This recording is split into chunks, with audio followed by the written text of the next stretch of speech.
Secara garis besar, saya ya itu metodenya adalah value investing. Sejak saya pertama kali berinvestasi tahun 2010, itu metodenya analisa fundamental, lalu dalam perkembangannya ya lebih spesifik lagi menjadi value investing. Value investing ini pertama kali diajarkan oleh Benjamin Graham ya pada tahun 1927. Jadi hampir 100 tahun yang lalu. Ben Graham ini adalah guru dari Warren Buffett.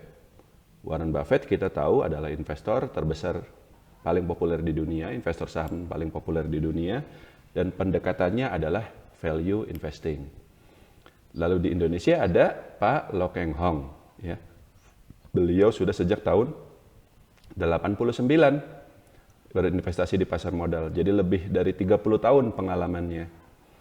Lalu ada banyak lagi sebenarnya ya, dan salah satunya saya gitu ya. Saya yang angkatan masih muda lah, masih pemula sebenarnya Pak Ben. Kalau dibandingkan dengan Pak Lo Keng Hong dan lain-lain, saya masih baru. Kalau dari 2010 berarti kan baru 13 tahun ya. Tapi metodenya sama, value investing. Dan alhamdulillah sampai hari ini saya metodenya masih pakai itu ya. Dan alasannya simpel, karena sejauh ini hasilnya baik, hasilnya kita profit ya. Pak Ben bisa lihat kan kinerja kami di Averi Investama, kita profit. Bukan berarti kita profit tiap hari ya, bukan berarti kita tidak pernah rugi. Nggak mungkin sih kalau kita nggak pernah rugi. Tapi dirata-ratakan ya, dalam 1 tahun itu kita alhamdulillah konsisten di atas kinerja IHSG, dan dalam jangka panjangnya ya lebih baik lagi gitu. Nah, lalu kembali ke pertanyaannya Pak Ben, apakah ada perbedaan antara metode saya dengan Pak Lo Keng Hong? Tentu saja ada Pak. Dan tidak hanya satu, banyak perbedaannya. Dan sebenarnya Warren Buffett sendiri itu pernah menjelaskan pada salah satu kelas. Jadi kan Warren Buffett itu pernah bikin semacam seminar ya di kampus Columbia University. Itu kan alma maternya dia dulu kuliah di situ ya. Dia datang lagi ke situ, dia pidato, dia kasih kelas di depan mahasiswa. Dia bercerita tentang kinerja dari para value investor termasuk dirinya sendiri. Jadi ada banyak value investor di Amerika Serikat itu ya. Ada 7 orang kalau nggak salah ya. Termasuk dirinya sendiri ya. Dan dia bercerita bagaimana ke-7 orang ini semuanya menghasilkan kinerja profit di atas rata-rata. Bapak Ibu sekalian, berinvestasi di pasar saham itu tidak gampang. Tidak gampang. Berapa banyak orang yang istilahnya setelah bertahun-tahun tapi hasilnya gitu-gitu aja. Jangankan profit tapi malah rugi, nyangkut bertahun-tahun, itu udah cerita biasa sebenarnya. Tapi ada nggak orang-orang yang mampu profit konsisten? Ada Pak. Salah satunya para value investor ini. Para anak didik Benjamin Graham ya. Nah, meski demikian ya, apakah pilihan sahamnya Warren Buffett dengan ke-6 orang value investor lainnya itu sama? Tidak, Pak. Lalu apakah metodenya sama? Metodenya sama itu dalam artian belinya itu di waktu yang sama, jualnya juga di waktu yang sama, di harga beli dan harga jual yang sama? Enggak juga, beda. Beda-beda. Lalu diversifikasinya. Warren Buffett cerita dia itu menerapkan concentrated diversification istilahnya. Jadi dari sekian ratus saham yang ada di bursa saham Amerika, dalam satu waktu Warren Buffett itu hanya beli sahamnya itu paling sekitar 10 sampai 20 saham berbeda saja. Jadi tetap terdiversifikasi tapi terkonsentrasi. Nah, tapi ada value investor lain yang dia bisa membeli sampai 100 saham berbeda dalam satu waktu. Berarti kan metodenya udah beda tuh, ya kan? Diversifikasinya, pendekatannya berbeda.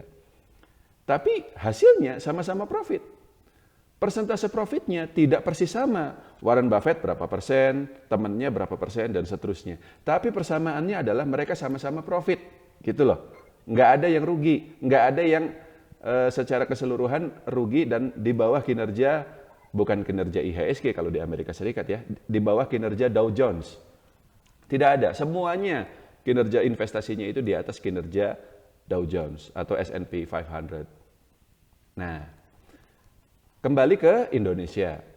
Ada, kita tahu Pak Loh Keng Hong, ya. Beliau adalah value investor paling senior mungkin, salah satu yang paling senior di Indonesia. Dan ada yang masih junior seperti saya, ya, masih pemula seperti itu. Metode dasarnya sama, bukan metode dasarnya. Ininya ya, prinsipnya, prinsip investasinya, kaidah investasinya itu sama. Value investing. Value investing itu apa sih? Beli saham bagus yang punya masa depan cerah pada valuasi yang murah. Kan cuma 3 itu. Ya kan? 3 itu. Tapi penerapannya, pilihan sahamnya, keputusan untuk beli dan jual pada harga berapa dan kapan, itu bisa berbeda-beda. Tidak hanya antara saya dengan Pak Loh Keng Hong, tapi juga dengan value investor lain di seluruh Indonesia, jika ada. Ya. Nah, salah satu perbedaannya apa? Tadi seperti yang Pak Ben bilang, Pak Loh itu kalau beli saham itu bisa bertahun-tahun holdnya. Kalau saya jangka waktunya lebih singkat, dan saya juga sudah cerita di banyak kesempatan. Kalau saya beli saham itu memang jangan bayangkan beli hari ini besok jual ya. Tidak begitu ya. Tapi jarang juga terjadi saya beli saham itu sampai kemudian dijualnya itu beberapa bertahun-tahun kemudian gitu, tidak. Biasanya paling lama kita jual saham itu antara beberapa bulan hingga 1 sampai 2 tahun. Seperti itu. Nah, kenapa Pak Loh Keng Hong tidak melakukan itu? Kenapa Pak Loh Keng Hong itu beli sahamnya itu lama banget gitu, baru kemudian beliau dijual. Tapi ingat Pak Ben, Pak Loh Keng Hong itu tidak hold forever loh. Tidak loh. Anda juga pasti sudah pernah dengar beritanya kan? Beliau jual saham ini, jual saham itu. Iya kan? Sudah baca kan? Iya, Pak. Jadi perbedaannya hanya di durasi waktu. Bukan di... berarti Pak Loh Keng Hong itu investor forever, Pak Teguh trading. Tidak. Beliau juga trading sebenarnya. Cuman jangan bayangkan, sekali lagi, jangan bayangkan beli hari ini jual besok. Melainkan horizon waktunya lebih lama. Nah, kenapa demikian? Kenapa jangka waktu saya lebih singkat dibanding beliau?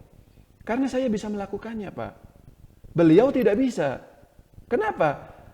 Dana saya masih kecil. Keluar masuknya gampang. Pak Loh Keng Hong beli saham itu enggak 1 lot 2 lot, Pak. Sama, saya juga beli saham enggak 1 lot 2 lot ya. Cukup banyak sih saya juga kalau dibandingkan dengan investor retail. Tapi Pak Loh Keng Hong ini beli saham itu dalam 1 kali saham itu kan bisa 100-200 miliar rupiah. Bisa sampai jutaan lot. Nah itu bagaimana dia bisa jual sekaligus dalam 1 waktu? Nggak akan bisa. Apalagi pilihan saham beliau itu kan bukan saham-saham blue chip. Bukan model-model kayak BRI, BCA, Astra, bukan. Tapi Klipan Finance, ya, Gajah Tunggal, Intilan Development yang nilai transaksinya jauh lebih kecil sehingga dia sulit untuk masuk, sulit juga untuk keluar. Sehingga kalau yang beliau lakukan itu begini, contohnya untuk Gajah Tunggal. Pak Loh itu beli saham Gajah Tunggal itu udah dari dulu, Pak. Rame sekarang ketika sahamnya naik beritanya. Ya, orang ngomonginnya sekarang gitu. Tapi beliau itu udah dari 2015 atau 2014, saya nggak tahu lah. Tapi intinya udah lama banget. Sejak kinerja perusahaannya memang kurang bagus. Gajah Tunggal ini kan kemarin-kemarin rugi terus kan, karena rugi kurs, ya. Baru tahun 2023 ini laba dan itulah kemudian sahamnya naik. Nah, karena Pak Loh Keng Hong ini beli saham Gajah Tunggal dalam jumlah yang sangat besar, ratusan miliar rupiah. Kalau dia dadak beli ketika laporan keuangannya udah bagus, sahamnya arah terus, Pak. Jadi yang beliau lakukan adalah ketika kinerja perusahaan masih jelek, tapi beliau tahu nih, ini perusahaan kinerjanya jelek itu bukan karena memang manajemennya jelek, misalnya kayak grup-grup tertentu ya, yang memang kinerjanya manajemennya GC-GC nggak bagus seperti itu. Ini karena faktor kurs saja, kinerja perusahaannya masih beroperasi dengan benar dan seterusnya, dan yang penting valuasinya juga masih sangat murah. tidak ada masalah, tidak ada gagal bayar atau apapun. Artinya suatu hari nanti ini kinerja perusahaan akan jadi bagus, pada saat itulah sahamnya akan naik, dan pada saat itu saya tidak usah buru-buru beli karena sudah pegang banyak. Begitu dia udah naik, kita tinggal jualan, seperti itu. Kalau saya beli saham Gajah Tunggal tidak sampai ratusan miliar, bahkan tidak sampai puluhan miliar, mungkin cuma beberapa miliar rupiah saja. Ya ngapain harus curi start dari lama-lama? Tidak. Ketika kemarin tahun 2023 awal laporan keuangannya bagus, saat itulah saya masuk, gitu. Dan mungkin setahun, 2 tahun dari sekarang ketika memang kinerja perusahaan jadi kurang bagus lagi misalnya ya, tapi pada saat itu harga sahamnya sudah naik, pada saat itulah kita profit taking. Jadi Pak, ketika Anda kelola uang 10 juta rupiah dengan orang lain kelola 10 miliar rupiah, itu metodenya sudah beda. Meskipun mungkin pendekatannya sama, value investing. Dan orang yang kelola 10 miliar, itu juga beda lagi caranya ya dengan orang lain yang pegang 1 triliun. Yang 1 triliun ini beda lagi dengan yang pegang 10 triliun. Dan seterusnya. Tapi sekali lagi pendekatannya sama. Pak Loh Keng Hong, jika beliau bisa melakukan apa yang saya lakukan, maka beliau juga akan melakukannya. Karena ngapain harus nunggu sampai 5 tahun, 7 tahun, jika kita bisa profitnya lebih cepat gitu. Contoh saham lain, Petrosi. Yang saya ketahui beliau sudah pegang saham Petrosi ini sejak tahun 2013 dan baru tahun lalu beliau profit taking 2022. 9 tahun Pak megangnya. 9 tahun. Dari harga beliau itu kalau nggak salah rata-ratanya di harga 1.000 ya, beliau jual di harga 3.000. Jadi profitnya itu memang 3 kali lipat, belum termasuk dividen. Jadi lebih dari itu, tapi kita anggap 3 kali lipat ya. Tapi dalam waktu 9 tahun. Kalau dalam waktu 9 tahun berarti kan 3 kali lipat itu kan berarti 200% ya. 200% 9 tahun. Berarti rata-rata per tahunnya kan paling cuma berapa? Gitu loh. Meskipun ya tetap itu luar biasa juga. Jangan lupa beliau beli sahamnya ratusan miliar. 3 kali lipat berarti kan lebih dari 0,5 triliun itu profitnya. Seperti itu. Tapi kalau misalnya dipersentasekan, rata-rata persentase profitnya per tahun itu mungkin tidak terlalu besar. Mungkin cuma sekitar 20-25%. Tapi sekali lagi, itu tetap sangat besar. Ingat, karena modal beliau juga sangat-sangat besar. Secara persentase profit, kinerja kami lebih baik. Tapi secara nilai profit, nilai rupiah profit, ya saya tidak ada apa-apanya lah dibanding Pak Loh Keng Hong. Kurang lebih seperti itu Pak Ben. Cukup?